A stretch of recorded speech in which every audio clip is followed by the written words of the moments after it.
তাহলে কথা বলে হইতো না তো তোর। আরে কথা কই আমার শাশুড়ির লগে আমার ফুলার বউ লগে কথা কইতেছেন বউ আনতাম কইতেছে তোর কাজ যে আরো আছে তুই দেখতেছ না।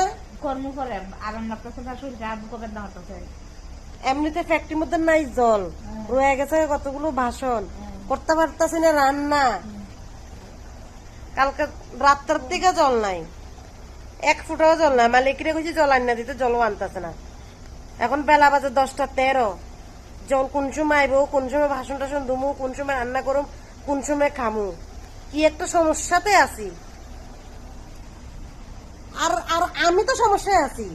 এ টাইম বাবু এ মোবাইলটা নিয়ে যে হে সকালবেলা পরে রাত্রে 2টা পর্যন্ত।